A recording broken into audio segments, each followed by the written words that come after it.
በመተባበርና መረዳዳት ባንድነት ያለፈው ቅዱስ ወር ረመዳን መጠናቀቁን ተከትሎ የኢድ አልፈጥር በዓል በአማናውያኑ ዘንድ ይከበራል። የኢትዮጵያ እስልምና ጉዳዮች ጠቅላይ ምክር ቤትና የአዲስ አበባ ከተማ እስልምና ጉዳዮች ከፍተኛ ምክር ቤት የ1447ኛውን የኢድ አልፈጥር በዓል አስመልክቶ የእንኳን አደረሳችሁ መግለጫ ሰጥተዋል። የኢትዮጵያ እስልምና ጉዳዮች ጠቅላይ ምክር ቤት ተቀዳሚ ምክትል ፕሬዝዳንት ሼህ አብዱል ከሪም ሼህ በድረዲን ህዝበ ሙስሊሙ ጾም ወቅት ያሳየውን የመረዳዳትና መተሳሰብ እሴት የኢድ አልፈጥር በዓል ሲከበርም የተቸገሩ ወገኖችን በመረዳዳትና በመጠየቅ ተጠናክሮ ሊቀጥል እንደሚገባ አስገንዝበዋል። የተከበራችሁ ውድ ምእመናን እንኳን ለ1447ኛው ዓመተ ሂጅራ የረመዳን ኢድ አልፈጥር በዓል በሰላም አደረሰን አደረሳችሁ።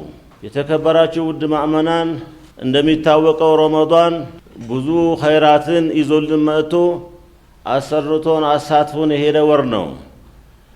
ይህ በረመዳን እየሰራነው የነበርነውን ኸይር ስራዎችን ሳናጎል ሳናቋርጥ መተዛዘኑን፣ መተባበሩን፣ መመካከሩን፣ መረዳዳቱን እስከ ወዳኛውም ልናስቀጥል ይገባል። በደቡብ ኢትዮጵያ በተከሰተው የተፈጥሮ አደጋ የተሰማቸውን ሐዘን የገለጹት ተቀዳሚ ምክትል ፕሬዝዳንቱ በተለይም በዓሉን ስናከብር በሰው ሰራሽና የተፈጥሮ አደጋ ጉዳት ለደረሰባቸው ዜጎች ድጋፍ በማድረግና አብሮነትን በማሳየት ማሳለፍ እንደሚገባም አጽንኦት ሰጥተዋል። በደቡብ ኢትዮጵያ የተከሰተው ክስተት በጣም ልባችንን ሰብሯል። በጣም አዝነናል።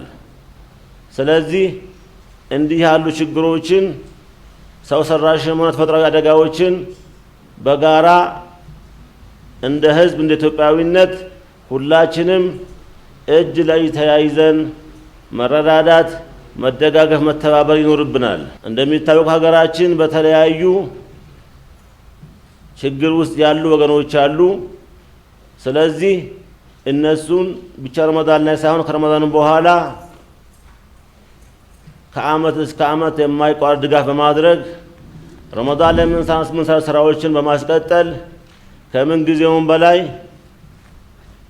ከመንግስታችን ጎን በመቆም እቺን ሀገር ማሻገር ይኖርብናል። የአዲስ አበባ እስልምና ጉዳዮች ከፍተኛ ምክር ቤት ምክትል ፕሬዝዳንት ሼህ መሐመድ ሸሪፍ በበኩላቸው የኢድ አልፈጥር በዓልን አስመልክቶ በሰጡት መግለጫ በዓሉ በአዲስ አበባ ስቴዲየምና በሌሎች አካባቢዎች እንደሚከበር ገልጸዋል። በረመዳን ወር የታየው መንፈሳዊ ጥንካሬ የመተባበርና የመረዳዳት ባህልን በማጠናከር በተለይም አቅመ ደካሞችንና የተቸገሩ ወገኖችን በማሰብ በዓሉ በጋራ ማክበር ያስፈልጋል ነው ያሉት። ይህንን ታላቅ የዲኛ ስናከብር ለተቸገሩ ወገኖቻችንን በመደገፍና በማካፈል እንዲሁም በማስደሰት መሆን እንደሚገባው ላስገነዝብ እወዳለሁ። ይህ የበጎ አድራጎት መንፈስ በበዓሉም ቀን እንዲቀጥል ዘካተል ፊጥርን በጊዜው ለሚስኪኖች በማድረስ ሁሉም ወገኖቻችን በደስታ በዓሉን እንዲያሳልፉ ማድረግ የሁላችንም ግዴታ ነው።